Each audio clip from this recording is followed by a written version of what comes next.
శ్రీ గురుభ్యో నమః.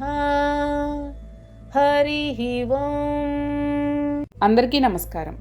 ఈ ఆత్మ ఇతరులను చంపుతుంది అని అనుకునేవాడు, ఈ ఆత్మ ఇతరుల చేత చంపబడుతుంది అని అనుకునేవాడు ఈ ఇద్దరూ అజ్ఞానులే. ఎందుకంటే ఆత్మ ఎవ్వరినీ చంపదు, ఎవ్వరి చేతిలోనూ చావదు.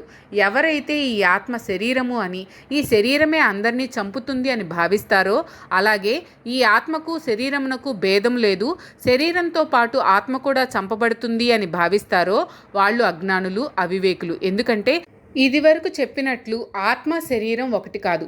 ఆత్మ ఎవ్వరిని చంపదు, తాను ఎవరి చేతిలోనూ చావదు. ఆత్మ ఒక సత్పదార్థము. ఆత్మకు రూపము, నామము, ఆకారము, కాలపరిమితి లేవు. శరీరము అసత్పదార్థము. శరీరానికి ఒక ఆకారము, పేరు, కాలపరిమితి ఉన్నాయి. కాబట్టి ప్రతి మనిషి తాను వేరు, తన శరీరం వేరు అని భావించాలి. అలా కాకుండా చంపడం అనే ప్రక్రియలో నేను చంపుతున్నాను అని కానీ, నేను చంపబడుతున్నాను అని కానీ భావిస్తాడో అతనిలో ఆత్మజ్ఞానం లేనట్లే. అతడికి ఆత్మ గురించి ఏమీ తెలియదు. ఎందుకంటే నేను అనే అహంకారం అతనిలోని జ్ఞానాన్ని కప్పివేసి అన్నీ తానే చేస్తున్నాను అనే భ్రమను కలగజేస్తుంది. ఆ భ్రమయే అవిద్య. ఆ భ్రమను పోగొట్టుకుంటే ఆత్మజ్ఞానం దానంతటా అదే కలుగుతుంది. చిన్న ఉదాహరణతో ఇది అర్థమవుతుంది. ఒక లైట్ వెలుగుతూ ఉంది. ఆ లైట్ వెలుగులో మనం మంచి పనులు చేయవచ్చు, చెడ్డ పనులు చేయవచ్చు. మనం చేసే పనులతో లైటు నుండి వచ్చే ప్రకాశానికి ఎటువంటి సంబంధం లేదు. దాని పాటికి అది వెలుగుతూ ఉంటుంది. అలాగే ఆత్మ కూడా ప్రతి శరీరంలో వెలుగుతూ ఉంటుంది. ఈ శరీరము, మనోబుద్ధి, అహంకారాలు, ఇంద్రియములతో చేసే ఏ పనికి దానికి సంబంధం లేదు. సాక్షిగా చూస్తూ ఉంటుంది. అలాగే రాత్రి నేను బాగా నిద్రపోయాను, సుఖంగా నిద్రపోయాను అని అంటూ ఉంటారు. అంటే నిద్రపోయింది శరీరమా? శరీరం కళ్ళు మూసుకుంటుంది అంతే. శరీరంలో ఉన్న మరొకడు సుఖంగా నిద్రపోయాడు. నిద్రలో ఆ సుఖం అనుభవించాడు. మరలా కళ్ళు తెరవగానే శరీరం లేచి కూర్చుంటుంది. అలాగే సుబ్బారావు చనిపోయాడు అని అంటారు. ఎవడు ఎక్కడికి పోయాడు? సుబ్బారావు శరీరం చలనం లేకుండా మన ఎదురుగానే ఉంది. మరి పోయింది ఎవరు అని ప్రశ్నించుకుంటే అదే ఆత్మ అని అర్థమవుతుంది. కాబట్టి శరీరం వేరు, శరీరంలో ఉన్న ఆత్మ వేరు. ఆత్మ ఏ పని చేయదు, ఎవ్వరినీ చంపదు, ఎవరి చేతిలోనూ చావదు. అదే ఇక్కడ అర్జునుడికి శ్రీకృష్ణుడు చెప్పాడు. ఆత్మ ఎన్నడూ పుట్టలేదు కాబట్టి చావలేదు, పుట్టుక లేదు కాబట్టి ఉండడం, ఉండకపోవడం అంటూ కూడా లేదు. అంటే ఆత్మకు పుట్టుక, ఉండడం, పెరుగుదల, మార్పు, తరుగుదల, చావు, ఈ 6 వికారాలు ఏవీ లేవు. ఈ శరీరం మరణించినా ఆత్మ మరణించదు. అర్జున, సత్పదార్థము అయిన ఆత్మ ఏ కాలంలోనూ జన్మించలేదు, ఏ కాలంలోనూ మరణించలేదు. ఆత్మ ఒకప్పుడు ఉన్నది లేదు, అలా అని మరొకప్పుడు లేదు అన్నది లేదు. అంటే ఆత్మకు అస్తిత్వం లేదు, నాశము లేదు. ఈ ఆత్మకు జనన మరణములు, వృద్ధి క్షయములు లేవు. ఈ ఆత్మస్వరూపానికి కాలపరిమితి లేదు. ఈ కాలము స్పేస్ను ఆక్రమించదు. అంటే ఆత్మకు టైం అండ్ స్పేస్ నిమిత్తం లేదు. ఉన్న చోటనే ఉంటూ మార్పు చెందుతుందా అంటే అది లేదు. ఎన్నాళ్ళు ఉన్నా ఎటువంటి మార్పు లేకుండా ఉండేది. ఈ ఆత్మ శాశ్వతమైంది. ఈ రోజు ఉండి రేపు పోయేది కాదు. పురాణమైంది. అంటే ఎల్లప్పుడూ కొత్తగా ఉండేది. దీనికి పాతబడడం అంటూ లేదు. సనాతనమైంది, ఊహకు అందనిది. ఏ శరీరంలో ఆత్మ ఉంటుందో ఆ శరీరం మరణించినా అందులో ఉన్న ఆత్మ మరణించదు. ఆత్మ సనాతనమైంది. అది ఒకప్పుడు పుట్టలేదు కాబట్టి చావు అనే వికారం కూడా ఆత్మకు లేదు. ఇక్కడ ఆత్మకు ఎటువంటి వికారము లేదు అని కృష్ణుడు చెప్పాడు. వికారములు అంటే మార్పులు. ప్రపంచంలో ఉన్న ఏ వస్తువుకైనా 6 వికారాలు తప్పవు. ఉదాహరణకు మన శరీరాన్నే తీసుకుందాం. తల్లి గర్భంలో నుంచి బయటికి రావడం అంటే పుట్టడం, తర్వాత ఉండడం, పెరగడం, అవయవాలు మార్పు చెందడం, క్షీణించడం, మరణించడం అనేవి శరీరానికి కలిగే 6 విధాలైన వికారములు అంటే మార్పులు. ఆ మార్పులు ఆత్మకు లేవు. ఏదైనా వస్తువు ఒకప్పుడు ఉనికిలోకి వస్తే అది తర్వాత లేకుండా పోతుంది. శరీరం కూడా తల్లి గర్భంలో నుండి వస్తుంది, మార్పులు చెందుతుంది, ఆ తర్వాత భూగర్భంలో కలిసిపోతుంది. కానీ ఆత్మ ఎక్కడి నుండి రాదు, ఎక్కడికి పోదు. అలాగే పుట్టినప్పుడు శరీరం చిన్నదిగా ఉంటుంది, కాలం గడిచే కొద్దీ పెరుగుతుంది, మరలా క్షీణిస్తుంది, తుదకు మరణిస్తుంది. ఉదాహరణకు మనం మన ఫ్యామిలీ ఆల్బమ్ చూస్తుంటే అందులో మీ చిన్నప్పటి ఫోటో చూపించి ఇది ఎవరు అని అడిగితే ఎవరు చెప్పలేరు. ఇది నేనే అని మీరే చెప్పాలి. కానీ ఆ ఫోటోలో ఉన్న చిన్ని పాపాయి శరీరానికి ఇప్పటి మీ 6 అడుగుల శరీరానికి ఎంతో తేడా ఉంటుంది. అసలు పోలికే ఉండదు. కానీ అది నేను అంటున్నారు. అంటే ఈ నేను ఎవరు? అంటే ఈ శరీరం నేను కాదు. అని మీకు తెలుసు. కానీ దైనందిన జీవితంలో ఈ సత్యాన్ని ఒప్పుకోవడానికి మీ మనసు అంగీకరించదు. ఇది అంతా నాది, ఎవ్వరికి ఇవ్వను అనే అహంకారము, లోభము మనలోని జ్ఞానాన్ని కప్పివేస్తాయి, అజ్ఞానంలో పడేస్తాయి. అజ్ఞానం పోవాలంటే జ్ఞానం రావాలి. ఆత్మస్వరూపం గురించి అవగాహన పెంచుకోవాలి. ఈ పెరుగుదల తరుగుదల అంటే వృద్ధి క్షీణతలు ఆత్మకు లేవు. ఆత్మ ఎల్లప్పుడూ ఒకే విధంగా ఉంటుంది. ఎందుకంటే దానికి ఎటువంటి ఆకారము లేదు. శరీరం మార్పు చెందినప్పుడు ఆత్మ మార్పు చెందదు. కాబట్టి శరీరం మరణించినప్పుడు ఆత్మ మరణించదు అని అర్థం చేసుకోవాలి. మరణం అనేది బాల్యము, యవ్వనము, వృద్ధాప్యం మాదిరి శరీరానికి కలిగే ఒక పరిణామము, అంటే మార్పు మాత్రమే అనే అవగాహన కలిగిన నాడు జీవితంలో విషాదానికి చోటు లేదు. అంతా ఆనందమే. ఈ విషయాన్ని కృష్ణుడు అర్జునుడికి వివరిస్తున్నాడు. శరీరానికే కాదు, ప్రతి వస్తువుకు కూడా 6 వికారాలు అంటే మార్పులు ఉంటాయి. పుట్టడం, ఉండడం, పెరగడం, మార్పు చెందడం, క్షీణత, నాశనం కావడం. ఈ మార్పులు ప్రతి దేహానికి ఉంటాయి. కానీ ఈ మార్పులు ఆత్మకు లేవు. ఆత్మ పుట్టదు, చావదు. దానికి ఆది అంతం లేదు. ఆత్మ ఎల్లప్పుడూ ఉండేది, చావులేనిది. దానికి కాలము దూరము లేదు. అది శాశ్వతం, మార్పు చెందనిది, క్షీణత లేనిది. శరీరం మరణించినా ఆత్మ చావదు. ఆత్మకు ఏ వికారము లేదు. శరీరములు మార్పు చెందుతాయి, ఆత్మకు మార్పు లేదు. కాబట్టి ఓ అర్జున, ఈ భీష్ముడు, ద్రోణుడు, నీవు, నేను అందరూ ఆత్మస్వరూపాలే. ఈ శరీరాలు కాదు. ఈ శరీరాలు అశాశ్వతాలు. శరీరాలలో ఉండే ఆత్మ శాశ్వతమైంది. కేవలం శరీరాలు నశిస్తాయే కానీ ఆత్మ కాదు. కాబట్టి నీ తాత, నీ గురువులు, నీ బంధువులు శరీరాలు పోతాయే కానీ వారు చావరు. కాబట్టి వీరు మరణిస్తారేమో అని నీవు దుఃఖించడం నీ అవివేకం అని బోధించాడు కృష్ణుడు. దీని వలన మనం తెలుసుకోవాల్సింది ఏంటంటే, మన కళ్ళ ముందు సహజంగా జరిగే పరిణామాలకు అమితంగా దుఃఖించడం, కృంగిపోవడం, కర్తవ్య నిష్టను వదిలిపెట్టడం అవివేకం అని తెలుసుకోవాలి. ఓ అర్జున, ఎవరైతే ఆత్మను సత్యమైనదిగా, నాశనము లేనిదిగా, నిత్యమైనదిగా, జన్మలేనిదిగాను, మార్పు లేనిదిగాను, మరణం లేనిదిగాను తెలుసుకుంటాడో అటువంటి వాడు ఎవరిని చంపిస్తాడు, ఎవరిని ఎందుకు చంపుతాడు, ఎలా చంపుతాడు? కాబట్టి ఎవరు ఎవరిని చంపరు, చంపించరు. ఇప్పటిదాకా ఆత్మ నిత్యము, అది చావదు అని చెప్పిన కృష్ణుడు ఇప్పుడు ఆ ఆత్మ ఎవరిని చంపదు, ఎవరిని చంపించదు, అంటే ఎవరి చావుకు కారణం కాదు అని అంటున్నాడు. అర్జున, నీలో ఉన్న ఆత్మస్వరూపము భీష్మ, ద్రోణ, కృపాచార్యులలోనూ ఇతర రాజులు, సైనికులలోనూ ఉన్న ఆత్మస్వరూపాలను చంపదు. వారిలో ఉన్న ఆత్మలు చావడానికి నీలో ఉన్న ఆత్మ కారణం కూడా కాదు. నీవే అందరినీ చంపుతున్నాను అని అనుకోవడం నీ భ్రమ. ఆత్మజ్ఞానం కలిగి ఉండడమే ఆధ్యాత్మికత. కానీ మనలో ఉన్న నేను అనే అహంకారము ఈ శరీరమే నేను అనే భ్రమను కలుగజేస్తుంది. నేనే ఈ శరీరము, అంతా నేనే చేస్తున్నాను అన్న భ్రమలో ఉన్నంతకాలము ఆత్మతత్వము అర్థం కాదు. ఆత్మ అవినాశి అని, నిత్యమని, అవ్యయం అని తెలుసుకోవాలి. మనం అందరం నేను నేను అంటున్నాం. నేను అంటేనే ఆత్మ. నా పేరు సుబ్బారావు, నాకు ఆకలి వేసింది, నాకు కోపం వచ్చింది అంటే మనకు తెలియకుండానే నేను అంటే ఈ శరీరం కాదు, నాలో ఉన్న ఆత్మస్వరూపము అనే జ్ఞానం మనకు సహజంగానే ఉంది. కానీ దానిని గురించి మనం ఆలోచించాం, ఆచరించాం. మనం ఏది నేను అని అనుకుంటున్నామో ఆ నేను అనే దాని స్వభావం మనకు తెలియదు. అంటే నేను అంటే మనకు తెలుసు, కానీ దాని స్వభావం మాత్రం తెలియదు. ఈ నేను అనే ఆలోచన జంతువులకు, పక్షులకు లేదు. అవి నేను గురించి ఆలోచించవు. ఆహారం తినడం, ఎదవచ్చినప్పుడు కలవడం, నిద్ర వస్తే నిద్రపోవడం వాటి సహజ లక్షణం, వాటి నేచర్. వాటికి ఆలోచించే శక్తి లేదు. కానీ మనకు ఆ శక్తిని ఇచ్చాడు భగవంతుడు. ఒక డిన్నర్ జరుగుతూ ఉంది, ఒక ఆవు, ఒక పులి వచ్చాయి.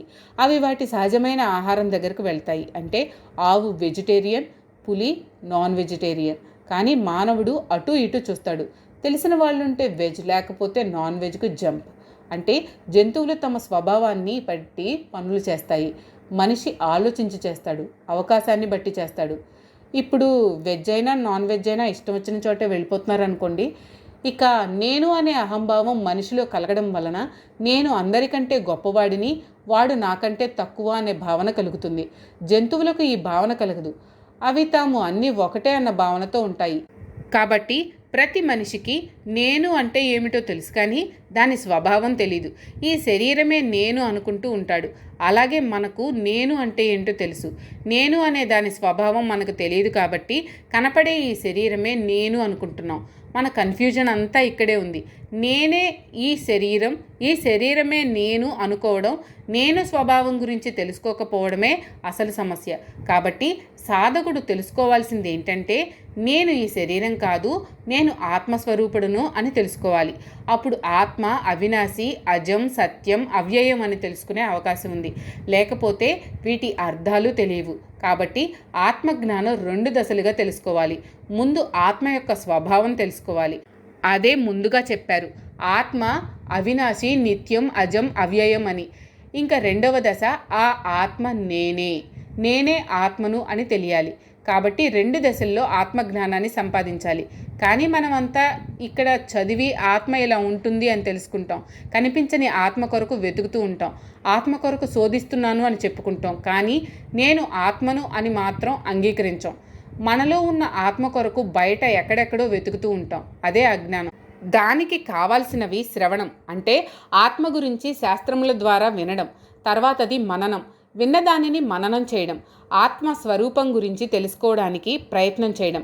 దాని గురించి ఏవైనా సందేహాలు ఉంటే గురువు ద్వారా నివృత్తి చేసుకోవడం. మూడవది నిధిధ్యాస, అంటే ఆత్మ ఎవరో కాదు, నేనే ఆత్మను, నేను ఈ శరీరం కాదు అనే జ్ఞానం కలగడం.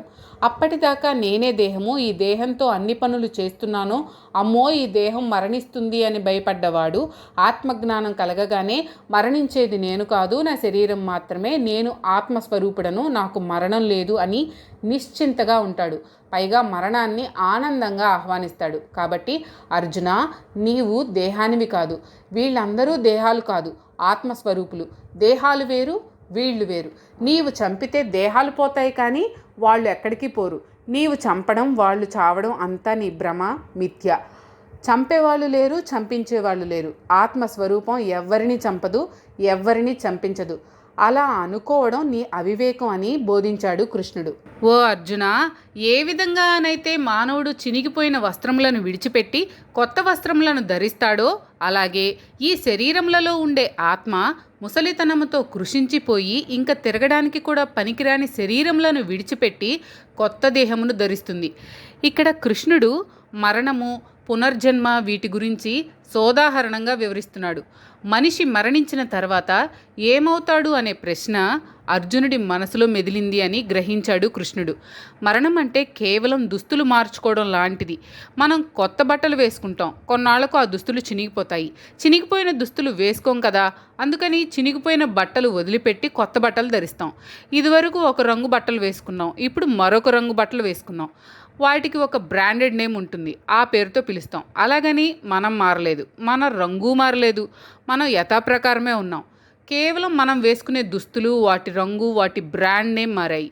మనలో ఉన్న ఆత్మస్వరూపాన్ని దేహి అని కూడా అంటారు. దేహి అంటే దేహమును ధరించినవాడు. ఈ దేహి శరీరము అనే దుస్తులు మార్చుకుంటూ ఉంటాడు. ఒక శరీరం శిథిలం అయిపోయినప్పుడు ఆ శరీరాన్ని వదిలిపెట్టి మరొక శరీరాన్ని ధరిస్తాడు. ఇది వరకు మనం అనుకున్నట్లు ఈ శరీరం పంచభూతముల కలయికతో ఏర్పడింది. కొన్నాళ్లకు ఈ శరీరం ముసలిదైపోతుంది. దేహి ఆ దేహములో ఉండడానికి ఇష్టపడడు, అందుకని ఆ దేహమును వదిలిపెట్టి మరొక దేహంలో ప్రవేశిస్తాడు. పంచభూతములతో ఏర్పడిన ఈ శరీరం దేనికది విడిపోతుంది. గాలిలో, శరీరం మట్టిలో కలిసిపోతుంది. ఈ విషయాన్ని జ్ఞాని అయిన వాడు అర్థం చేసుకుంటాడు. అందుకని ఈ దేహం వదిలిపెట్టడానికి ఏమాత్రం సంకోచించడు. పైగా కొత్త దేహం వస్తున్నందుకు సంతోషిస్తాడు. మనం కొత్త బట్టలు వస్తే ఎలా సంతోషిస్తామో అలాగా. కానీ అజ్ఞాని, అయ్యో ఈ దేహం వదలాల్సి వచ్చిందే అని దుఃఖపడతాడు. ఓ పట్టాన ఈ దేహం వదలడానికి ఒప్పుకోడు. అదే చావుకు భయపడడం. ఉదాహరణకు, మన స్నేహితుడు ఒక ఆయన చనిపోయాడు అనుకుందాం. అది తెలియక ఒక ఆయన వచ్చి, ఏమండి సుబ్బారావు గారు ఉన్నారా అని అడిగితే, ఇంకెక్కడ సుబ్బారావు అండి, ఆయన నిన్ననే పోయాడు, ఇవాళే కార్యక్రమాలు జరుగుతున్నాయి అంటాడు. అక్కడి నుండి లోపలికి వెళితే సుబ్బారావు డెడ్ బాడీ కనిపిస్తుంది. అయ్యో సుబ్బారావు అప్పుడే వెళ్ళిపోయావా అంటాడు. కానీ అదేమిటండి, సుబ్బారావు లక్షణంగా పడుకొని ఉంటే వెళ్ళిపోయాడు అంటారేమిటి అని అనడు కదా. సుబ్బారావు శరీరం అక్కడే ఉంది, కానీ సుబ్బారావు అనే ఆయన లేడు. సుబ్బారావు వెళ్ళిపోయాడు. అంటే సుబ్బారావులో ఉన్న ఆత్మ వెళ్ళిపోయింది, కానీ సుబ్బారావు శరీరం కాదు అని అర్థం. ఈ సంగతి అందరికీ తెలుసు, కానీ తెలియనట్లే ఉంటాం. ఎందుకంటే ఆ భావన మనకు నచ్చదు కనుక. మన సంస్కృతిలో ఏమీ తెలియని వాడికి కూడా దేహం వేరు, లోపల ఉండే ఆత్మస్వరూపం వేరు అని తెలుసు. వచ్చిన చిక్కల్లా దానిని ఆచరించం, మరలా మోహంలో పడిపోతూ ఉంటాం. ఇంకొక విషయం, ఈ దేహంలో నుండి జీవుడు బయటకు వెళ్ళడానికి ఇష్టపడడు. చాలా యాతన పడతాడు, కానీ బలవంతంగా బయటకు వెళ్తాడు. ఇంకా ఆ దేహాన్ని అంటిపెట్టుకుని దాని వెంటనే వెళ్తాడు. అంత్యక్రియలు జరిగేటప్పుడు అక్కడే ఉంటాడు. ఈ విషయాన్ని ఊహించిన మన ఋషులు ఒక కార్యక్రమం పెట్టారు. ఒకవేళ జీవుడు మరలా పొరపాటున తన శరీరంలోకి దూరుతాడేమోనని దింపుడు కళ్ళం అని 3 సార్లు దింపుతారు. తర్వాత అంత్యక్రియలప్పుడు ఒక కుండలో నీరు పోసి దానిని తీసుకుని శరీరం చుట్టూ తిరుగుతాడు. దానికి 3 రంధ్రాలు చేస్తారు. తొదకు వెనక్కు విసిరేసి పగలకొడతాడు. దీని అర్థం ఏంటంటే, శరీరంలో నుండి బయటకు వచ్చిన జీవుడు అంతకాలం అంటిపెట్టుకున్న శరీరాన్ని వదలలేక అక్కడే తిరుగుతూ ఉంటాడు. ఈ చర్య ద్వారా, బాబు, ఈ శరీరం ఒక కుండ లాంటిది. అందులో ఉన్న నీరు ప్రాణాలు. అవి కుండలో నీరు మాదిరి చిల్లుల గుండా బయటకు వెళ్ళిపోయాయి. కుండ పగిలిపోయింది. ఇంకా దీనిని కాలుస్తాము. ఇంకా ఈ శరీరం ఉండదు. నీవు వెళ్ళిపో అని జీవాత్మకు మనం ఇచ్చే సంకేతం. ఇంకా కర్మకాండ ఉందనుకోండి, అది ప్రస్తుతం అనవసరం. కాబట్టి మృత్యువు అంటే కేవలం దుస్తులు మార్చడం లాంటిదని అనుకోవాలి. దాని గురించి భయపడకూడదు. స్వేచ్ఛగా ప్రాణాలు వదలగలిగి ఉండాలి. విభూతి ముఖాన ధరించే కారణం కూడా ఇదే. విభూతి అంటే ఈశ్వరుడు ధరించే శ్మశాన బూడిద. తుదకు ఈ శరీరం బూడిద కావాల్సిందే. ఈ శరీరం గురించి ఆవేదన చెందవద్దు అనే సంకేతం మనకు అనునిత్యం ఇస్తుంది విభూతి ధారణ. విభూతి అంటే ఐశ్వర్యం, ప్రకృష్టమైనది అని కూడా అర్థం. ఓ అర్జున, ఈ ఆత్మను ఎటువంటి అస్త్రశస్త్రములు ఛేదించలేవు, అగ్ని దహించలేదు. ఇది నీటిలో నానిపోయి చెడిపోదు. అలాగే గాలి వీచినప్పుడు ఎగిరిపోదు. గాలికి ఎండకు ఎండిపోదు. ఎటువంటి పరిస్థితులలో కూడా నిశ్చలంగా ఏమీ అంటనట్టు ఉంటుంది. మనకందరికీ తెలుసు, ఈ ఆత్మ దేహంతో మమేకం అయి ఉంటుంది. అన్ని కర్మలు చేయడం చూస్తూ ఉంటుంది. కానీ దేహానికి తగిలే దెబ్బలు, కలిగే బాధలు ఆత్మకు కలగవు. మన దేహము పంచభూతాలతో చేయబడింది అని చెప్పుకున్నాం కదా. ఈ పంచభూతాలలో ఒక్క ఆకాశం తప్ప మిగిలిన 4 దేహానికి హాని కలిగించేవే. ఎలాగంటే, అగ్ని అంటుకుంటే తగలబడిపోతాం. ఎవరైనా నీళ్లలో మునిగితే ఊపిరి ఆడక చేస్తారు. అలాగే గాలి ఆడకపోతే ఊపిరి ఆగిపోతుంది. భూకంపాల లాంటివి వస్తే సామూహిక ఖననం తప్పదు. ఇలాగా 4 భూతాలు మన మరణానికి కారణమవుతున్నాయి. ఇంకా లౌక్యంగా చూస్తే కత్తులతో శరీరాన్ని నరకవచ్చు, బాణాలతో కొట్టవచ్చు. ఈ కత్తులు, బాణాలు, అస్త్రములు, శస్త్రములు అన్నీ వివిధ రకములైన లోహములతో తయారు చేయబడ్డాయి. ఈ లోహములు అన్నీ భూమి నుండే వచ్చాయి. అందుకని పంచభూతములలో ఒకటి అయిన భూమి ఆత్మను ఏమీ చేయలేదు. తర్వాతది అగ్ని. అగ్ని లక్షణం దహనం. కాబట్టి అగ్నితో దహించవచ్చు, కానీ ఆత్మ అగ్నితో దహింపబడదు. తర్వాతది జలము. జలము యొక్క లక్షణం ముంచడం, నానబెట్టడం. నీటితో నానబెట్టవచ్చు, ముంచేయవచ్చు. ఆత్మ నీటిలో నానదు, మునగదు. తర్వాతది వాయువు అంటే గాలి. గాలి లక్షణం శుష్కింపజేయడం, ఎండింపజేయడం. వాయువు ఆత్మను ఎండింపచేయలేదు, శుష్కింపచేయలేదు. కాబట్టి పంచభూతములలో 4 భూతములు ఆత్మను ఏమీ చేయలేవు. పంచభూతములలో 4 బలమైనవి ఏమీ చేయలేని ఆత్మను నీవేదో చేస్తాను, నా చేతిలో వీరంతా చస్తారు అని అనుకోవడం నీ మూర్ఖత్వం, అవివేకం. కాబట్టి ఆ మూర్ఖత్వాన్ని విడిచిపెట్టు అని అన్నాడు కృష్ణుడు. ఓ అర్జున, ఈ ఆత్మ ఛేదింపబడదు, దహింపబడదు, తడపబడదు, ఎండకు గాలికి శోషించిపోదు. ఎందుకంటే ఇది నిత్యమైనది, సత్యమైనది. అన్ని ప్రాణులలో అంతర్యామిగా వెలుగుతూ ఉండేది, చలనము లేనిది, స్థిరంగా ఉండేది, అన్నిటికంటే సనాతనమైనది. ఇది ఎప్పటి నుండి ఉందో ఎవరూ చెప్పలేరు. ఆత్మ నిత్యము. నిత్యము అంటే ఎప్పటికీ నిలిచి ఉండేది అని అర్థం. మీరు ఎవరినన్నా దీవించాల్సి వస్తే శతమానం భవతి అని కానీ, చిరంజీవి అని కానీ దీవిస్తారు. అంటే కలకాలం జీవించు అని. అంతేకాని ఉన్నంతకాలం సుఖంగా ఉండు అని ఎవరు అనరు. ఎందుకంటే ప్రతివాడికి చాలా కాలం జీవించాలని కోరిక బలంగా ఉంటుంది. ఇంకా సర్వగతః అంటే సర్వత్రా నిండి ఉండేది. ఇక్కడ ఉంది, ఇక్కడ లేదు అనే ప్రశ్న లేదు. స్థాణువు అంటే కదలకుండా ఉన్నావు అని కాదు. ఈశ్వరుడి నామాలలో స్థాణువు అని కూడా ఉంది. అంటే కదలకుండా ఒక చోట కూర్చున్నాడు అని అర్థం కాదు. అన్ని కాలాలలోనూ అన్ని చోట్ల స్థిరంగా ఎటువంటి మార్పు లేకుండా నిలిచి ఉండే దానిని స్థాణువు అంటారు. పరమశివునికి స్థాణువు అని పేరు. సర్వగత అన్న స్థాణువు అన్న ఒకటే. ఇంకా అచలహ అంటే చలనము లేనిది అని. ఇది కూడా ముందు చెప్పుకున్న శబ్దాలకు పర్యాయ పదమే. ఒక చోట ఖాళీ ఉంటే ఇక్కడ నుండి అక్కడకు చలనం జరుగుతుంది. అంతటా నిండి ఉంటే ఇంకా కదలడానికి పక్కకు జరగడానికి చోటెక్కడుంది? ఒక డబ్బాలో బియ్యం నిండుగా పోసాం, గట్టిగా మూత పెట్టాం, అటు ఇటు ఆడించాం, లోపల బియ్యం కదలవు. ఎందుకంటే వాటికి కదలడానికి జరగడానికి లోపల స్థలం లేదు. డబ్బా అంతటా బియ్యం నిండుగా ఉన్నాయి. అలాగే పరమాత్మ అంతటా నిండి ఉన్నాడు, జరగడానికి స్పేసే లేదు, కాబట్టి చలనం లేదు. అందుకే అచలహ అన్నారు. సనాతనహ అంటే అతి పురాతనమైన, నిత్యం కొత్తగా ఉండేది అని. ఈ గుణములు లక్షణములు కలిగిన ఆత్మ నీలోనూ నాలోనూ అందరిలోనూ ఉంది అని అన్నాడు కృష్ణుడు. ఆత్మ శాశ్వతం అయితే అనాత్మ అయిన శరీరం అశాశ్వతం అనే అర్థం. ఇక్కడ శాస్త్రం ఒక ప్రశ్న వేస్తుంది. మానవుడు తన శరీరం అశాశ్వతం అని ఎందుకు గుర్తించలేకపోతున్నాడు అని. దానికి ఒకే జవాబు, మానవుడికి అలా అనుకోవడం నచ్చదు. నచ్చని పని ఎవరూ చేయరు. మరణం అనే పదం మనకు నచ్చదు. అందుకని ఈ శరీరం అశాశ్వతం అనే ఆలోచనను కూడా మనం మనసులోనికి రానియం. ఎందుకంటే శరీరం అశాశ్వతం అని అనుకోవడం మన స్వభావం కాదు. చిరకాలం జీవించడం మన స్వభావం. దానికి విరుద్ధమైన భావాన్ని మనం అంగీకరించం. అలాగే మనకంతా తెలుసు అన్నది మన స్వభావం. ఎవరినన్నా నీకు తెలియదు అంటే వాడు మన మీదకి పోట్లాటకు వస్తాడు. ఎల్లప్పుడూ సుఖంగా ఉండాలి అని అనుకోవడం మన స్వభావం. అందుకే దేవుడిని 4 కాలాల పాటు సుఖంగా ఉండేటట్లు చూడు స్వామి అని మొక్కుకుంటాం. అంతేకాని నాకు దుఃఖం ప్రసాదించు స్వామి అని మొక్కం. కాబట్టి మన స్వభావ విరుద్ధంగా మనం ఏమీ మాట్లాడము, ఏది చెయ్యం. అందుకే కృష్ణుడు అర్జునునితో నీ స్వభావం యుద్ధం చేయడం, శరీరం స్వభావం నాశనం కావడం, ఆత్మ స్వభావం నిత్యంగా ఉండడం. నిత్యమైన ఆత్మ ఎప్పటికీ నశించిపోదు. అశాశ్వతమైన శరీరం నీవు చంపకపోయినా చేస్తుంది. కాబట్టి నీ స్వభావాన్ని అనుసరించి యుద్ధం చెయ్యి అని బోధించాడు కృష్ణుడు. అర్జున, ఇంకా ఈ ఆత్మ ఎటువంటిదంటే అది ఎవరికీ కనపడదు, వినపడదు, అంటే ఇంద్రియ గోచరము కాదు. పోనీ మనసుతో ఆలోచిద్దామా అంటే ఆలోచనలకు అందనిది. ఈ ఆత్మకు ఎటువంటి వికారములు మార్పులు లేవు. కాబట్టి అర్జున, ఆత్మ ఇలా ఉంటుంది అని ఎవరూ తెలుసుకోలేదు, చెప్పలేదు, చెప్పగా వినలేదు. ఈ విషయాలన్నీ తెలిసి కూడా నీవు ఈ ప్రకారంగా ఆత్మస్వరూపులైన నీ శత్రువుల గురించి శోకించడం మంచిదేనా?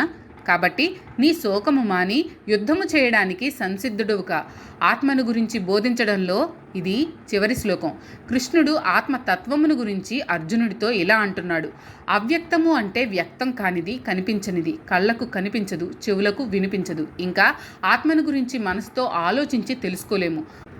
ఆలోచించడం అనే పనిని మనం మనస్సు బుద్ధితోనే చేస్తాం. ఏదైనా ఒక విషయం గురించి తెలిస్తే దానిని గురించి ఆలోచిస్తాం. అసలు ఆత్మ కనపడదు, వినపడదు, తాకబడదు. అటువంటి దానిని గురించి ఏం ఆలోచిస్తాం? కాబట్టి ఆలోచనలకు కూడా అందనిది ఆత్మ. ఇవి ఆత్మ లక్షణములు. శాశ్వతము కనపడని ఆత్మ గురించి, అశాశ్వతమైన కనపడే ఈ శరీరం గురించి శోకించడం వ్యర్థం. నువ్వు ఏం చెప్పావు? నువ్వు నా శిష్యుడివి అని అన్నావు. అందుకే ఎంత దూరం చెప్తున్నాను. నా మాట విని ఈ అనవసరమైన శోకం మాని లేచి యుద్ధం చెయ్యి అని బోధించాడు కృష్ణుడు. ఇంకా వివరంగా చెప్పాలంటే ఆత్మ దృశ్య వస్తువు కాదు. కళ్ళతో చూడలేము, దాని గురించి చెవులతో వినలేము, ఎవరూ దాని గురించి చెప్పలేరు. జ్ఞానేంద్రియములకు అతీతమైనది, అతి సూక్ష్మంగా ఉంటుంది. దీనిని చూడాలంటే ఒకటే మార్గం. ముందు మనసును, ఇంద్రియములను స్వాధీనపరుచుకోవాలి. దానికి మార్గం నిష్కామ కర్మ, వైరాగ్యం, అచంచలమైన ఏకాగ్రమైన భక్తి, భగవంతుని ధ్యానించడం. వీటి ద్వారా మనస్సు శుద్ధి అవుతుంది. శుద్ధి అయిన మనస్సు ఆత్మలో లీనమవుతుంది. అప్పుడు ఆత్మ ఒక్కటే మిగులుతుంది. మనస్సు విడిగా ఉన్నంతకాలం, మనస్సు అహంకారంతో కలిసి ప్రాపంచిక విషయములలో తిరుగుతున్నంతకాలం ఎవరికీ ఆత్మ గురించి తెలిసే అవకాశం లేదు. ఇది చాలా కష్టం. కాబట్టి ఎవరూ తెలుసుకోవడం లేదు, కనీసం తెలుసుకోవడానికి ప్రయత్నించడం లేదు. అర్జున, నీకు నా మాట మీద నమ్మకం లేకపోతే, ఆత్మకు కూడా పుట్టుక చావు ఉంటాయని నీవు నమ్ముతుంటే, ఆ విధంగా కూడా నీవు ఈ విధంగా ఏడవడానికి వీల్లేదు. నీవు అనుకుంటున్నట్లు ఈ శరీరమే ప్రధానం అనేది నిజమైతే కూడా నీవు శోకించడానికి అర్హుడవు కావు.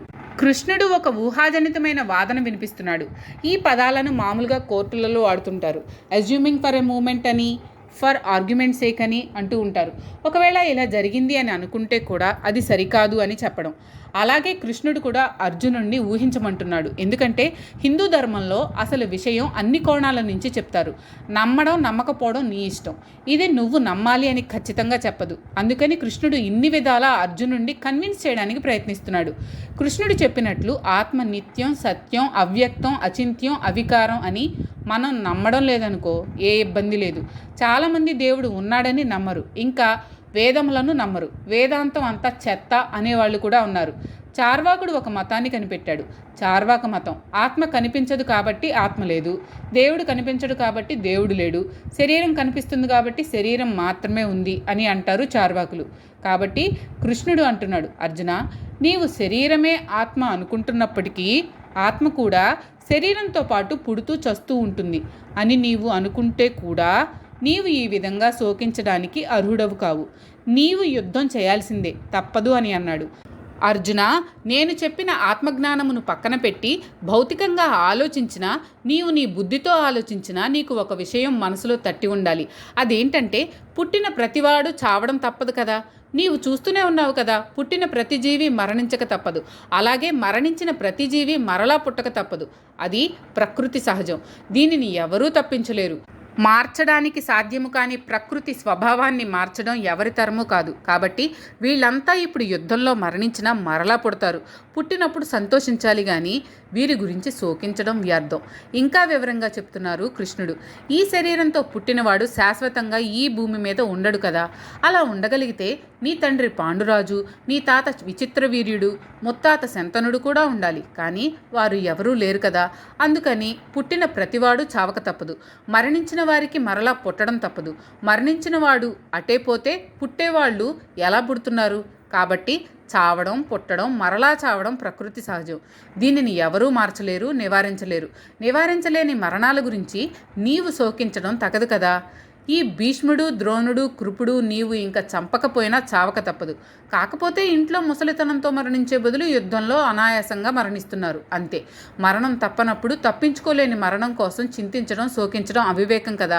ఈ విషయాన్ని మనకు అన్వయించుకుంటే పుట్టినవాడు చావక తప్పదు అన్న సూత్రాన్ని అందరికీ అన్వయిస్తాం. కానీ మనకు, మన భార్య బిడ్డలకు, మనకు కావలసిన వాళ్లకు మాత్రం అన్వయించుకోము. అదే మాయ. ఇతరులను మాత్రం పుట్టడం, చావడం సహజం, ఊరుకోండి, ఏడవకండి, ఎల్లకాలం ఉంటాడా, కాలం తీరిపోయింది అంటాము, ఓదారుస్తాము. ఇది ఈనాటిది కాదు, మానవుడు పుట్టినప్పటి నుండి మొదలైంది. ఇదే మనకు యక్ష ప్రశ్నలలో కనపడుతుంది. యక్షుడు ధర్మరాజును ఒక ప్రశ్న వేశాడు. ఈ ప్రపంచంలో అత్యంత ఆశ్చర్యకరమైనది ఏది అంటే ధర్మరాజు అంటాడు, ప్రతిరోజు తమ కళ్ళ ఎదుట ఎంతోమంది చనిపోతున్నా తాము మాత్రం శాశ్వతంగా ఉంటాము అని అనుకుంటూ ఉంటారు అని. ఎందుకంటే ప్రతి మనిషి తాను కలకాలం జీవించాలని అనుకుంటాడు. అది అతని స్వభావం. దానికి విరుద్ధంగా మనిషి ఆలోచించలేడు, ప్రవర్తించలేడు. కాబట్టి అర్జున, పుట్టిన ప్రతివాడు చావక తప్పదు, అది ప్రకృతి సహజం. అందుకని ఈ భీష్ముడు, ద్రోణుడు నీ చేతిలో మరణిస్తారు అని వారి కోసం శోకించడం అవివేకం. ఒకనాటికి నువ్వు నేను కూడా పోయేవాళ్ళమే. మనకు కూడా ఈ ధర్మం వర్తిస్తుంది. ఎవరికైనా ఒక ధర్మము, ఒక శాస్త్రము, ఒక విషయం అర్థమైంది అంటే దాని అర్థం ఆ విషయాన్ని అందరి మాదిరి తనకు అన్వయిస్తుంది అని అర్థం చేసుకున్న నాడే అతనికి పూర్తిగా అర్థమైనట్లు. లేకపోతే అతడికి ఆ ధర్మం అర్థం కానట్లే. అర్థం అయినట్లు ఒక భ్రమలో ఉంటాడు. పుట్టడం, చావడం ఎవరి చేతిలోనూ లేదు. మానవుడు తన ఇష్టం వచ్చినట్లు, ఇష్టం వచ్చిన వారి ఇంట్లో ఇష్టం వచ్చిన రోజు పుట్టే అవకాశం లేదు. అలాగే ఇష్టం వచ్చిన మాదిరి ఇష్టం వచ్చిన రోజున మరణించే అవకాశం లేదు. పుట్టడం, చావడం మన చేతుల్లో లేదు. కాబట్టి జరిగిన దానిని, జరుగుతున్న దానిని అంగీకరించడమే మానవ లక్షణం. ఇది తెలుసుకుంటే చాలు. కానీ ఈ విషయాన్ని మనం అందరికీ చెప్తాం కానీ మనకు మాత్రం అన్వయించుకోం. అదే మాయ. కాబట్టి అర్జున, నీవు చంపుతాను అన్న వాళ్ళందరూ నీ చేతిలో మరణించినా మరలా పుడతారు. అది వాళ్ళ ధర్మం. దానిని నీవు ఆపలేవు. మరలా పుట్టే వాళ్ళ గురించి చింతించడం అవివేకం అని అన్నాడు కృష్ణుడు. ఓ అర్జున, ఈ ప్రాణులన్నీ పుట్టకముందు ఎవరికీ కనపడవు, మరణించిన తర్వాత ఎవరికీ కనపడవు. శరీరంలో ఉన్నప్పుడు మాత్రమే కనపడతాయి. పుట్టుక, చావు ఈ మధ్యనే అది శరీరం ఉంది కాబట్టి శరీరాల ద్వారా మన కళ్ళకు కనపడుతున్నాయి. భీష్ముడు, ద్రోణుడు వీళ్లను కూడా పుట్టకముందు నువ్వు చూడలేదు, చనిపోయిన తర్వాత చూడబోవు. ఇప్పటికే వీళ్ళు వృద్ధులయ్యారు. వీళ్లను ఈ శిథిలమైన శరీరాల నుండి విముక్తి కలిగించకుండా వీళ్ళు మరణిస్తారే అని శోకించడం తెలివి తక్కువతనం కదా. మనం ప్రతిరోజు ఒక విషయం చూస్తూ ఉంటాం. లేబర్ రూమ్లోకి గర్భవతిని తీసుకెళ్తారు. అక్కడ డాక్టర్లు, నర్సు ఉంటారు. మొత్తం ముగ్గురు. కానీ కాసేపటికి కేర్మ్ అనే కేక నలుగురు బయటకు వస్తారు.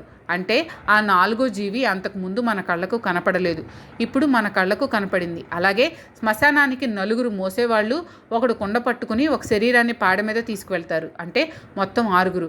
కానీ తిరిగి 5 వస్తారు. పాడ మీద ఉన్నవాడు రాడు. ఈ పాడ మీద ఉన్నవాడు అంతకుముందు కొన్ని సంవత్సరాల క్రితం ఒకరోజు ప్రసూతి గృహంలో ప్రత్యక్షమైన వాడే. అప్పుడు ప్రసూతి గృహంలో ప్రత్యక్షమయ్యాడు, ఇప్పుడు శ్మశానంలో అంతర్ధానమయ్యాడు. ఈ మధ్యలో తెల్లటి, నల్లటి చామన ఛాయతో అందంగా లేక వికృతంగా, పొడుగ్గా, పొట్టిగా, లావుగా, సన్నంగా ఒక సుబ్బారావు గానో, ఒక వెంకట్రావు గానో, ఒక ఆఫీసర్ గానో, ఒక బంట్రొత్తుగానో, వ్యాపారవేత్తగానో, లేక రాజకీయ నాయకుడుగానో కొంతకాలం చలామణి అయ్యాడు. తుదకు కనపడకుండా పోయాడు. అంతకు ముందు లేనిది, కొంతకాలం తర్వాత ఉండనిది, మధ్యలో మాత్రమే కనపడేది, దీనిని మిథ్య, భ్రాంతి అని అనాలి. ఎలాగంటే మనం స్వప్నంలో ఎంతమందినో చూస్తుంటాం. కళ ఉన్నంతసేపు వాళ్ళు ఉంటారు, మనం నిజం అని నమ్ముతాం. కళ చెదిరిపోగానే వాళ్ళు కనపడరు. కళలో కనపడ్డ వాళ్ళు కళలకు ముందు లేరు, కళ చెదిరిన తర్వాత లేరు. అలాగే ఇంతకు ముందు లేని వాళ్ళు కొంతకాలం తర్వాత ఉండని వాళ్ళు కూడా కళలో కనపడ్డ వాళ్ళ మాదిరి భ్రాంతి కదా. కేవలం భ్రాంతి కొరకు ఏడవడం వృధా కాదా? ఇదే విషయాన్ని కృష్ణుడు అర్జునుడికి చెప్పాడు. అర్జున, ఇదంతా ఆశ్చర్యంగా ఉంది కదూ. ఈ ఆత్మ ఏంటి, శరీరం ఏంటి, శరీరం చావడం ఏంటి, ఆత్మ చావకపోవడం ఏంటి? అందుకే కొంతమంది ఈ ఆత్మను ఆశ్చర్యంగా చూస్తారు, మరికొంతమంది ఈ ఆత్మను గురించి ఆశ్చర్యకరంగా మాట్లాడుకుంటారు. ఇంకా మరికొంతమంది ఈ ఆత్మ గురించి ఎవరైనా చెప్తుంటే వింటూ ఆశ్చర్యపోతూ ఉంటారు. కానీ కొంతమంది దీనిని గురించి విన్నా, చూసినా, చెప్పినా సరిగా అర్థం చేసుకోలేరు. ఎందుకంటే ఆత్మ వాళ్లకు తెలియదు, ఒకరు చెప్తే వినరు. ఆత్మజ్ఞానం అందరికీ ఆశ్చర్యకరంగా ఉండడం, ఎవరికీ అర్థం కాకపోవడానికి ఒకటే కారణం. అది అర్జునుడి గురించి, అంటే మన గురించి చెప్తున్నాడు కాబట్టి. మనం అందరం ఆత్మస్వరూపులం, ఆనంద స్వరూపులం అనే విషయం మనకు తెలియదు కాబట్టి మనం అందరం ఆనందం గురించి బయట వెతుక్కుంటాం. అంటే మన గురించి మనమే వెతుక్కుంటాం, చంకలో బిడ్డను పెట్టుకుని ఊరంతా వెతికినట్లు. ఇదే ఆశ్చర్యం. ఆధ్యాత్మిక విద్య కేవలం వినడంతోనే సరిపోదు, దానిని ఆచరణలో పెట్టినప్పుడే పూర్తిగా అవగతమవుతుంది. దానికి కావాల్సింది పూర్వజన్మ కర్మల ఫలం. ఈ జన్మలో అలవడిన సంస్కారం, మానసిక నిర్మలత్వం, ప్రాపంచిక వాసనలు వదిలిపెట్టడం, కర్తృత్వ భావనలు లేకుండా కర్మలు చేయడం, ఇంద్రియ నిగ్రహము, మనోనిగ్రహము అలవర్చుకోవడం. అప్పుడే ఆత్మజ్ఞానం పరిపూర్ణంగా అర్థమవుతుంది. దానికి కావాల్సింది సత్వగుణం ఎక్కువగా ఉండడం. తెల్లటి బట్టకు ఏ రంగు వేసినా చక్కగా అంటుతుంది. అలాగే సారవంతమైన భూమిలో ఏ విత్తనమైనా మొలకెత్తుతుంది. సాత్వికమైన హృదయంలో ఆధ్యాత్మికత తొందరగా నాటుకుంటుంది. ఆత్మ అనేది అవ్యక్తము, కనపడదు, వినపడదు, తాకబడదు. ఇంద్రియములకు, మనసుకు అతీతమైనది, సూక్ష్మమైనది. ఆత్మదర్శనం కావాలంటే ముందు హృదయం నిర్మలంగా ఉండాలి. ఆత్మ గురించి విచారణ చేయాలి. ఇవన్నీ కష్టం కాబట్టి ఆత్మానుభూతిని పొందిన వారు చాలా అరుదుగా ఉంటారు అన్నాడు కృష్ణుడు. అందుకే కృష్ణుడు అర్జునుడితో అంటున్నాడు, ఓ అర్జున, ఇప్పటిదాకా నేను చెప్పింది నీకు అర్థం కాకపోయినా పెద్దగా ఆశ్చర్యపడాల్సిన పని లేదు. ఎందుకంటే ఈ ఆత్మజ్ఞానం అంత సులభంగా పట్టుబడేది కాదు, చాలా క్లిష్టమైంది. ఒక ఎంఏ చదివిన టీచర్ 5వ తరగతి కుర్రాడికి తన లెవెల్లో ఫిజిక్స్ పాఠాలు చెప్తే వాడికి ఏమీ అర్థం కాదు. వాడికి అర్థం కాలేదు అన్నది ఆశ్చర్యకరమైన విషయమేమీ కాదు. అప్పటిదాకా ప్రాపంచిక విషయాలలో మునిగి తేలి ఎలాగైనా యుద్ధం చేసి రాజ్యం సంపాదించాలి అని యుద్ధానికి సిద్ధమై ఎదురుగా తన తాతలను, గురువులను చూసి బోరున ఏడుస్తున్న అర్జునుడికి కృష్ణుడు చేస్తున్న తత్వబోధ ఓ పట్టాన అర్థం కాకపోవడంలో కూడా ఆశ్చర్యం ఏమీ లేదు. మన విషయం కూడా అంతే. మనకు ఆత్మతత్వం అంతా తెలిసినట్లే ఉంటుంది, కానీ అర్థం కాదు. అంటే ఆత్మబోధ మన తత్వానికి సరిపడదు, మనం దానిని అంగీకరించలేం. ఎందుకంటే మనం నిత్యం ప్రాపంచిక సుఖాల కోసం, కోరికలు తీరడం కోసం ప్రాకులాడతాం కాబట్టి. ఆ విషయాన్నే ఇక్కడ వివరంగా చెప్తున్నాడు పరమాత్మ. ఆత్మ అనేది ఒక ఆశ్చర్యకరమైన విషయం. ఎందుకంటే దానికి రూపం లేదు, గుణం లేదు, వికారం కూడా లేదు, నాశనం లేదు, మార్పు లేదు, కనపడదు, వినపడదు, చూడబడదు. ఇటువంటి దానిని గురించి తెలుసుకోవడం చాలా కష్టం, కానీ అత్యంత సులభం. ఎందుకంటే ఆ ఆత్మ అంటే ఎవరో కాదు, నీవే. నీవు శరీరం కాదు. ఆత్మ అని తెలుసుకోవడమే ఆత్మజ్ఞానం. ఇలా అనుకోవడానికి మన మనసు ఒప్పుకోదు, అదే అజ్ఞానం. ఈ అజ్ఞానం తొలగితే కానీ ఆత్మతత్వం అర్థం కాదు. అర్జునుడు ఇంకా ఆ అజ్ఞానంలోనే ఉన్నాడు. మనం దేవుడి గురించి పుణ్యక్షేత్రాలకు వెళ్తాం, ఎక్కడెక్కడో వెతుకుతాం, అదే అజ్ఞాన దశ. భగవంతుడు నాలోనే ఉన్నాడు అని భావించడం, ఇది మధ్యమ దశ. భగవంతుడు నేనుగా ఉన్నాడు, భగవంతుడు అన్నిట్లో ఉన్నాడు, ఇది ఉత్తమ దశ. సంతోషం, దుఃఖం ఎక్కడో బయట లేదు, అలా అని లోపల లేదు. మనం సుఖాన్ని సుఖంగాను, దుఃఖాన్ని దుఃఖంగాను చూస్తున్నాం. ఆయా అనుభూతులను అనుభవిస్తున్నాం. అలా కాకుండా నేనే ఆనంద స్వరూపిడిని అనుకున్న నాడు సుఖం కానీ దుఃఖం కానీ మనల్ని ఏమీ చేయలేవు. రాత్రిపూట అన్నీ మర్చిపోయి హాయిగా నిద్రపోయినప్పుడు మనసు ఆత్మలో లీనమవుతుంది. అప్పుడే మనకు అంతులేని సుఖం లభిస్తుంది. మరలా నిద్రలేవగానే నిన్నటి సుఖదుఖాలు ఆవరిస్తాయి. అందుకని అందరూ సుఖంగా నిద్రపోవడానికి ఇష్టపడతారు. ఎందుకని అంటే గాఢ నిద్రలో సుషుప్తావస్థలో ఆత్మలో రమిస్తూ పరమమైన ఆనందం పొందుతూ ఉంటాడు కాబట్టి. మెలకుగా ఉండగానే నిరంతరం అటువంటి ఆత్మానందాన్ని అనుభవించడమే జీవన్ముక్తి, మోక్షం. ఇదే అర్థం కాని విషయం. అందుకనే మానవుడు ఆనందం కోసం బయట వెతుకుతూ ఉంటాడు. ప్రాపంచిక విషయాలలో, విషయ వాంఛలలో మునిగి తేలుతూ ఉంటాడు. సుఖదుఖాలలో, లాభ నష్టాలలో మునిగి తేలుతూ ఉంటాడు. గమ్యం చేరడానికి ప్రయత్నించడు. ఆత్మ గురించి ఎంతమంది ఎన్నిసార్లు ఎలా చెప్పినా ఎవ్వరికీ అర్థం కాదు. చాలామంది అర్థం అయినట్లు నటిస్తారు. మాకు అంతా తెలుసు అంటారు. మాకు ఆత్మజ్ఞానం కలిగింది అంటారు. మేము సిద్ధయోగులము అంటారు. ఆత్మజ్ఞానం గురించి అందరికీ చెప్తారు, ఉపన్యాసాలు ఇస్తారు. వాళ్ళు మాత్రం ఆత్మానందాన్ని కాకుండా ప్రపంచంలో దొరికే తాత్కాలిక సుఖాల కోసం నిరంతరం ప్రయత్నిస్తూ ఉంటారు. ఇదే ఆశ్చర్యకరమైన విషయం. అర్జున, ప్రతి దేహంలో ఆత్మ ఉంటుంది. దేహంలో ఉండే ఆత్మ చంపడానికి వీలు కానిది. కాబట్టి నువ్వు ఎవరిని చంపడం లేదు, ఎవరు చావడం లేదు. కాబట్టి నువ్వు ఎవరి గురించి శోకించడానికి అర్హుడవు కావు. అర్జున, మరలా చెప్తున్నాను వినవయ్యా. కాస్త నా మాట చెవిలో వేసుకో. ఈ ఆత్మ ప్రతి దేహంలో ఉంటుందయ్యా. దేహాన్ని వధించవచ్చు కానీ ఆత్మని వధించలేరు. కాబట్టి నీ తాత భీష్ముని గురించి కానీ, నీ గురువులు ద్రోణ కృపాచార్యుల గురించి కానీ, నీ సోదరుల గురించి కానీ, బంధుమిత్రుల గురించి కానీ, ఆ మాటకొస్తే ఈ 18 అక్షోహిణుల సైనికుల గురించి కానీ నీవు శోకించాల్సిన అవసరం లేదు. ఎందుకంటే ఎవరి ఆత్మలు చావవు. కేవలం శరీరాలు మాత్రమే నశిస్తాయి. ఈ ఆత్మలు మరలా శరీరాలను ధరిస్తాయి. శోకించడం నీ లక్షణం కాదు. నీవు ఆత్మస్వరూపుడవు, ఆనంద స్వరూపుడవు. శోకించడానికి నీకు అర్హత లేదు. కాబట్టి నీవు ఎవరి కోసం, దేనికోసం శోకించవద్దు. నీ కర్తవ్యాన్ని, నీ క్షత్రియ ధర్మాన్ని నీవు నిర్వర్తించు అని బోధించాడు కృష్ణుడు. అర్జున, నీ స్వధర్మము అయిన క్షాత్రధర్మమును నిర్వర్తించడానికి నీవు భయపడనక్కర్లేదు. ఎందుకంటే క్షత్రియుడికి ధర్మయుద్ధాన్ని మించినట్టి శ్రేయస్కరమైన ధర్మము మరొకటి లేదు. ఓ అర్జున, నీవు క్షత్రియుడవు. యుద్ధం చేయడం నీ ధర్మం. నీ ధర్మాన్ని నీవు నిర్వర్తించడానికి నీవు భయపడతావెందుకు? అసలు క్షత్రియుడికి భయం అంటే ఏంటో తెలియదు. ఈ భయం నీకు ఎక్కడి నుండి దాపురించింది?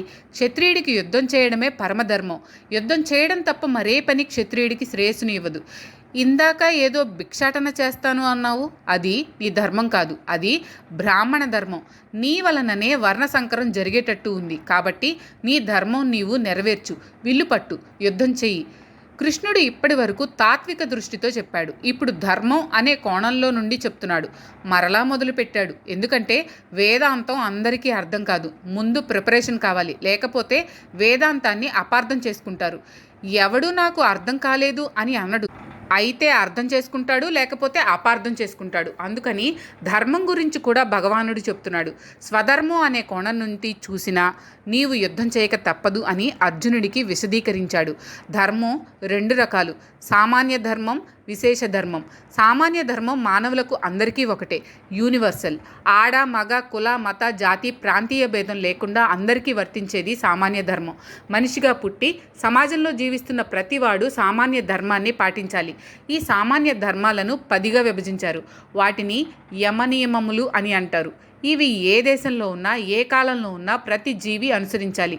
ఇవి కేవలం భారతీయులకు, హిందువులకు మాత్రమే అనుసరించవలసినవి కావు. అందరూ ఆచరించాల్సిన ధర్మములు.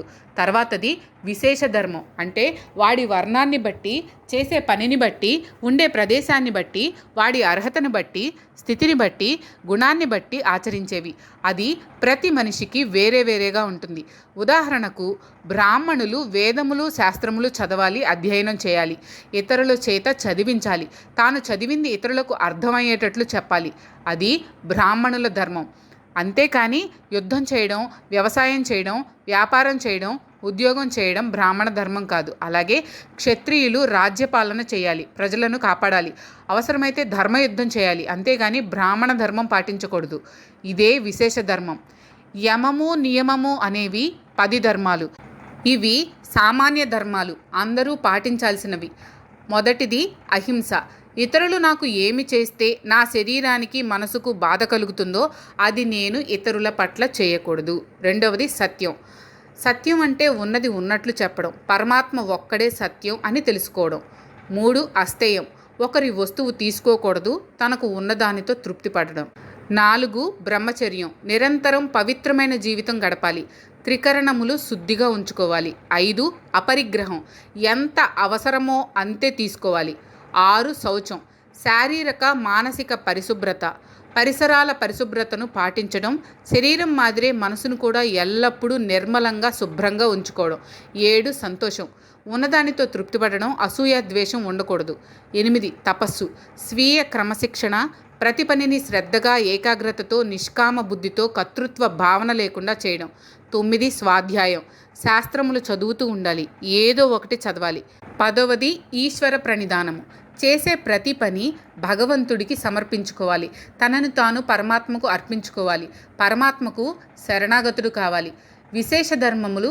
ఎవరి ధర్మం వారు చేయాలి. ప్రతివాడికి ఒక ధర్మం ఉంటుంది. అందరూ అన్ని పనులు చేస్తే ఏ పని కాదు. ఆనాటి కాలంలో వర్ణ వ్యవస్థ ఉండేది, దానికి ఒక ప్రత్యేకత ఉంది. దానికే స్వధర్మము వర్ణధర్మము అని పేరు. నీకు కేటాయించిన ధర్మం నీవు చేయాలి. నీది క్షత్రియ ధర్మం. ధర్మం నుండి ప్రజలను రక్షించేవాడు క్షత్రియుడు. క్షత్రియుడు అహింస అంటే కుదరదు, సత్యం అయినా ప్రమాద పరిస్థితులలో చెప్పకూడదు. హింసతో కూడినది అని నీ ధర్మం అయిన యుద్ధం చేయకపోవడం తప్పు. నీవు క్షత్రియుడివి కాబట్టి నీ స్వధర్మం యుద్ధం కాబట్టి నీవు యుద్ధం చేయక తప్పదు. ఇది హింస కాదు, దీని వలన నీకు పాపం రాదు. ఇది ధర్మయుద్ధం కాబట్టి ఇది నీకు శ్రేయస్కరమైన కార్యము. ఓ అర్జున, నీకు విషయం తెలుసా? ధర్మరక్షణ కోసం, సమాజం కోసం యుద్ధం చేసి ఆ యుద్ధంలో ప్రాణాలు అర్పించడం ఎంతో శ్రేయోదాయకం. అటువంటి అవకాశం నీకు యాదృచ్ఛికంగా, ఆయాచితంగా, అంటే నీవు కోరుకోకుండానే నీకు లభించింది. యుద్ధంలో మరణించడం అంటే స్వర్గద్వారాలు తెరుచుకోవడమే. ధర్మయుద్ధంలో చావడం అందరికీ లభించేది కాదు, అది అదృష్టవంతులైన క్షత్రియులకే లభిస్తుంది. ఆ అదృష్టం ఇప్పుడు ఈ యుద్ధం రూపంలో నీకు లభించింది. అసలు ధర్మయుద్ధం అంటే స్వర్గానికి తెరువబడిన ద్వారం వంటిది. గెలిస్తే రాజ్యసుఖాలు, మరణిస్తే స్వర్గలోక సుఖాలు నీకు సిద్ధంగా ఉన్నాయి. అర్జున, ధర్మం కొరకు చేయబడే యుద్ధంలో మరణిస్తే స్వర్గలోక ద్వారాలు వాటంతటా అవే తెరుచుకుంటాయి. యుద్ధంలో మరణించిన వారు సరాసరి స్వర్గానికి వెళతారు. ఎన్నో యజ్ఞాలు, యాగాలు, దానాలు, ధర్మాలు చేస్తే గానీ లభించని స్వర్గం యుద్ధంలో మరణించిన వారికి సునాయాసంగా ఏ ప్రయత్నం లేకుండానే లభిస్తుంది. యుద్ధంలో మరణించిన క్షత్రియులు ఎంతో అదృష్టవంతులు. యుద్ధం అంటే స్వర్గానికి తెరిచిన ద్వారం వంటిది. నీవు యుద్ధం చేయడం మానేస్తే భీష్మ, ద్రోణ, కృపాచార్యులు, నీ బంధుమిత్రులు, ఈ సైనికులు స్వర్గ సుఖాలు అనుభవించే అవకాశాన్ని జారవిడుచుకుంటారు. నీ కోసం కాకపోయినా వాళ్ళ కోసమైనా నీవు యుద్ధం చేయాలి, తప్పదు. స్వధర్మం అనుసరిస్తూ ధర్మరక్షణ కొరకు యుద్ధంలో ప్రాణాలు అర్పించడం క్షత్రియ ధర్మం. వాడికి స్వర్గలోకాలు తెరిచిపెట్టి ఉంటాయి. నీవు చాలా అదృష్టవంతుడివి. ధర్మం కొరకు జరిగే యుద్ధంలో ప్రాణాలు అర్పించడం నీకు వచ్చిన గొప్ప అవకాశం. ఇటువంటి అవకాశం ఎంతో పుణ్యం చేసుకుంటే కానీ దొరకదు. నీకు స్వర్గం లభిస్తుంది అంటే నీ క్షత్రియ జీవితం సాఫల్యం చెందుతుంది. అనుకున్నది చేయడంలో ప్రతి మనిషికి సంతోషం ఉంటుంది, అదే స్వర్గం. ఈ యుద్ధం నీకు స్వర్గద్వారం తెరిచినట్లు కనిపిస్తూ ఉంది. యుద్ధం స్వర్గానికి ద్వారం లాంటిది. అదీ కాకుండా అపావృత స్వర్గద్వారం అంటే ఎల్లప్పుడూ తెరిచే ఉంటుంది. ఇటువంటి అవకాశం ఎంతో అదృష్టం చేసిన క్షత్రియుడికే దొరుకుతుంది. ఇటువంటి అవకాశం అపురూపంగా లభిస్తుంది కాబట్టి ఈ అవకాశాన్ని చేజేతుల జార విడుచుకోకు అని కృష్ణుడు అర్జునుడికి బోధించాడు. ఓ అర్జున, ఇది ధర్మయుద్ధం, ధర్మరక్షణ కోసం చేయబడుతున్న యుద్ధం. నీ స్వధర్మం యుద్ధం చేయడం. నీవు ఈ యుద్ధం చేయకపోతే నీవు నీ స్వధర్మం నుండి పారిపోయిన వాడువవుతావు. దానివలన నీవు ఇప్పటిదాకా సంపాదించుకున్న కీర్తి అంతా పోయి అంతులేని అపకీర్తి వస్తుంది. పైగా మహాపాపం చుట్టుకుంటుంది. కృష్ణుడికి మానవుల గురించి బాగా తెలుసు. ఆయనే సృష్టికర్త కాబట్టి మన మనసు గురించి, బుద్ధి గురించి బాగా తెలుసు. ఇంత చెప్పినా అర్జునుడు ఇంకా ఏదో సందేహం లేవదీసేటట్లు ఉన్నాడు. ఎలాగంటే, ధర్మయుద్ధం చేస్తే స్వర్గం వస్తుంది అన్నావు కదా, ఇందాకనే చెప్పాను నాకు స్వర్గం వద్దు, త్రిలోకాధిపత్యము వద్దు అని అన్నాను కదా, ఇంకా ఈ స్వర్గం టాపిక్ ఎందుకు అని అర్జునుడు అడిగే అవకాశం ఉంది. పైగా అర్జునుడు స్వర్గానికి నరకానికి భయపడేవాడు కాదు. పైగా నాకు స్వర్గ సుఖాలు వద్దు, అవంటే నాకు ఇష్టం లేదు అని కుండబద్దలు కొట్టినట్టు ఇదివరకే చెప్పాడు. కాబట్టి ఇక్కడి నుండి భగవానుడు కొంచెం లౌకిక దృష్టితో అర్జునుడికి బోధ చేస్తున్నాడు, అంటే కొంత భయపెడుతున్నాడు. అందుకని స్వధర్మం ఆచరించకపోతే, ఈ ధర్మయుద్ధం చేయకపోతే, ధర్మం రక్షించకపోతే ఏం జరుగుతుందో కూడా వెంటనే చెప్పేశాడు. శాస్త్రంలో 2 రకాల దోషాలు చెప్పారు. అవేంటంటే చేయవలసిన దానిని చేయకపోవడం, చేయకూడని పనిని చేయడం. ఈ 2 పాపాలే.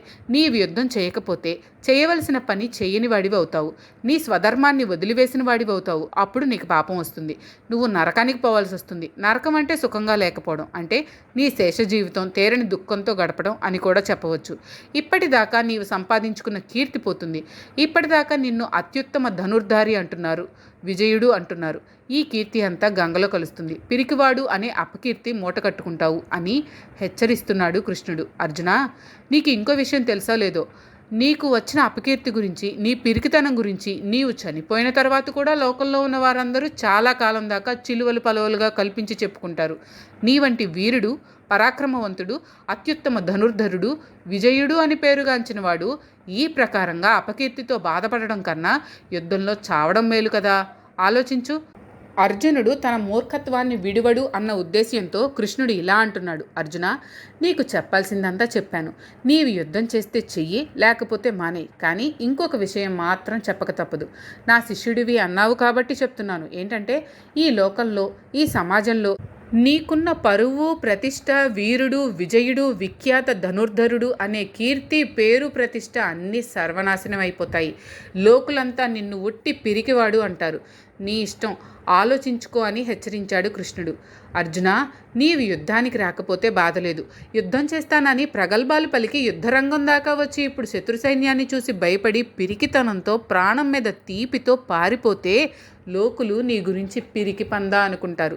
నీ పిరికితనం గురించి కథలుగా చెప్పుకుంటారు. ఉత్తమ క్షత్రియుడివైన నీకు ఇది ఎంతటి అప్రతిష్ట కలిగిస్తుందో ఆలోచించు అంటూ కృష్ణుడు అర్జునుడి అహం మీద కొట్టాడు. మనకు 2 శరీరాలు ఉన్నాయి. ఒకటి భౌతిక కాయము, అంటే 10 ఇంద్రియములతో కూడిన శరీరం. రెండవది కీర్తి కాయము, మనం సంపాదించుకున్న మంచి పేరు అనే శరీరము. మనం ఎన్ని జాగ్రత్తలు తీసుకున్నా ఈ భౌతిక కాయం మరణిస్తుంది, తప్పదు. కానీ కీర్తి అనే శరీరానికి మరణం లేదు. అది ఆచంద్రార్కము, అంటే సూర్యుడు చంద్రుడు ఉన్నంత వరకు నిలిచి ఉంటుంది. అందరూ ఆయన మంచితనం గురించి గొప్పగా చెప్పుకుంటారు. చనిపోయిన వారిని కీర్తిశేషులు అంటారు. కీర్తి మాత్రమే మిగిలినవారు. ఆనాడు కానీ ఈనాడు కానీ ప్రతివాడు తన కోసం బతకడం లేదు, ఇతరుల కోసమే బతుకుతున్నాడు. పేరు ప్రతిష్టల కోసం ప్రాకులాడుతున్నాడు. చాలామంది ఇతరులు మన గురించి ఏమనుకుంటారో అని మదన పడుతూ ఉంటారు. ఇతరుల దృష్టిలో మంచివాడు అని అనిపించుకోవాలని తపన పడుతూ ఉంటాడు. అందుకే కృష్ణుడు అంటున్నాడు, అర్జున, సాధారణంగా గొప్ప పనులు చేసిన వారికి ఈ శరీరం పోయినా వారి కీర్తి శరీరం కలకాలం నిలిచి ఉంటుంది. అలాగే నీ కీర్తి కలకాలం నిలిచి ఉండాలంటే లేచి యుద్ధం చెయ్యి. యుద్ధం చేయకుండా పారిపోతే ఆ అపకీర్తి ఈ జన్మతో పోయేది కాదు. రాబోయే తరాల వారు కూడా నీకు వచ్చిన అప్రతిష్ట గురించి రకరకాలుగా చెప్పుకుంటారు. సాక్షాత్తు ఇంద్రుడి అర్ధసింహాసనం మీద కూర్చున్న నీవు ఇంతటి అవమానాన్ని భరించగలవా? అయినా నీ వంటి వాడు ప్రాణం పోయినా తట్టుకోగలడు, కానీ మానం పోతే తట్టుకోలేడు కదా. ఆలోచించు. ఇటువంటి అపకీర్తిని మూటగట్టుకోవడం మరణం కన్నా హీనమైనది అంటూ అర్జునుడిలోని అహాన్ని మరింత రెచ్చగొట్టాడు. అర్జునుడి అపకీర్తి ఎలా, ఏ విధంగా వ్యాప్తి చెందుతుందో ఇప్పుడు చెప్పబోతున్నాడు కృష్ణుడు. ఓ అర్జున, ప్రస్తుతం మన పక్షంలోని ఎదుటి పక్షంలోని మహారథులందరూ నీవు గొప్పవాడివి, అత్యుత్తమ ధనుర్ధరుడివి అనుకుంటున్నారు. ఇప్పుడు నువ్వు యుద్ధం చేయకుండా పారిపోతే వారి అందరి దృష్టిలో నీవు చులకనవుతావు కదా. ఇరుపక్షంలోని మహారథులందరూ నీవు యుద్ధం చేయలేక పిరికితనంతో పారిపోయావు అని హేళన చేస్తారు. అర్జున, నీకు ఎలా అవమానం జరుగుతుందో చెప్తాను చూడు. నీవు ఇప్పుడు యుద్ధం చేయను అని ఎందుకంటున్నావు? నీకు భీష్ముని మీద ఉన్న ప్రేమ, గౌరవం, ద్రోణుడి మీద, కృపుడి మీద ఉన్న గురుభక్తి, నీ బంధువుల మీద, మిత్రుల మీద ఉన్న ప్రేమ, అభిమానం, సైనికుల మీద ఉన్న జాలి, వర్ణసంకరం అవుతుందేమోనన్న భయం, వీటి వలన నీవు యుద్ధం చేయను అంటున్నావు. ఈ విషయం నీకు నాకు తప్ప ఎవరికి తెలియదు. నేను ఈ కారణాల వల్ల యుద్ధం చేయడం లేదు అని ఎంతమందికి చెప్తావు? లోకులందరికీ చెప్పలేవు కదా. ప్రతి వాడికి పిలిచి నేను ఈ కారణం చేత యుద్ధం చేయడం లేదు, నాకు భయం లేదు, నేను పిరికివాడిని కాదు, భయంతో పిరికితనంతో పారిపోలేదు అని అందరికీ చెప్పలేవు కదా. ఒకవేళ నీవు నీ బంధుమిత్రుల మీద ప్రేమతో పారిపోయినా ఈ జనం మాత్రం అలా అనుకోరు, నీ గురించి చెడ్డగానే అనుకుంటారు. అర్జునుడు భయంతో పిరికితనంతో పారిపోయాడు అని అనుకుంటారు. ఇది నిజం కాకపోవచ్చు కానీ జనం అదే నిజమని నమ్ముతారు. నాది భయం కాదు, పిరికితనం కాదు అని నువ్వు ఎంతమందికి మొత్తుకున్నా ఎవరూ వినరు. ఎందుకంటే నీవు యుద్ధం చేయడం లేదనే విషయం మాత్రమే వాళ్ళకు తెలుసు, కానీ మిగిలిన విషయాలు వాళ్ళకు తెలియవు. ఇంద్రుడి అర్ధసింహాసనం అధిష్ఠించిన వాడివి ఇటువంటి అప్రతిష్టను ఎలా సహించగలవో ఆలోచించు. అర్జున, లోకుల సంగతి కూడా కొంచెం ఆలోచించు. ఇక్కడ యుద్ధం చేయడానికి వచ్చిన అతిరథులు, మహారథులు అందరూ నీవు భయంతో పారిపోయావు అనుకుంటారు, కానీ నీలో మెదిలే భావాలు ఎవరూ అర్థం చేసుకోలేరు. అంతెందుకు, ఎవరు అన్నా అనకపోయినా కర్ణుడు మాత్రం ఊరుకోడు. అవకాశం కోసం ఎదురు చూస్తున్నాడు. వచ్చిన అవకాశాన్ని సద్వినియోగం చేసుకుంటాడు. నీ పేరు ప్రతిష్టలు సర్వనాశనం చేస్తాడు. కర్ణుడే కాదు, కర్ణుల్లాంటి వాళ్ళు, ఎదుటి వాళ్ళ ఉన్నతిని సహించలేని వాళ్ళు ఇంకా చాలామంది ఉన్నారు. వీళ్ళందరూ నీ పేరు ప్రతిష్టలకు భంగాన్ని కలిగిస్తారు. వాళ్లే కాదు, నీ బంధుమిత్రులు కూడా, నీ మీద అత్యంత గౌరవం కలిగిన వాళ్ళు కూడా, నీ పేరు మీద ప్రఖ్యాతుల మీద నమ్మకం ఉన్నవాళ్ళు కూడా నీవు యుద్ధం చేయకపోవడాన్ని చూసి పర్వతం మాదిరి ఉన్న నీ గొప్పతనాన్ని అణుమాత్రం చేసేస్తారు. అంటే నిన్ను చులకన చేసి మాట్లాడతారు. ఇంకా కొంతమంది ఔత్సాహికులు ఒక అడుగు ముందుకు వేసి అర్జునుడు నన్ను చూడగానే పారిపోయాడు అని కల్పించి ప్రచారం చేస్తారు. ఇంకొకడు నేను అలా బాణం వేశానో లేదో అర్జునుడు ఇలా పారిపోయాడు అని అంటారు. నోటికొచ్చినట్లు అంటారు. కాబట్టి యుద్ధం చేస్తావో లేక పారిపోయి లోకుల దృష్టిలో అప్రతిష్ట పాలవుతావో నీ ఇష్టం, ఆలోచించుకో అని అన్నాడు కృష్ణుడు. మళ్ళీ అర్జున, నీ శత్రువులు నీ పరాక్రమాన్ని, నీ సామర్థ్యాన్ని కించపరుస్తూ నీ గురించి అనేక అపవాదులు, అనరాని మాటలు అంటూ లోకమంతా ప్రచారం చేస్తూ ఉంటే అంతకంటే ఘోరమైన దుఃఖతరమైన విషయం ఇంకోటి ఏముంటుంది చెప్పు. కృష్ణుడికి ఎలాగైనా అర్జునుడిని యుద్ధం వైపుకు మళ్లించాలని కోరిక.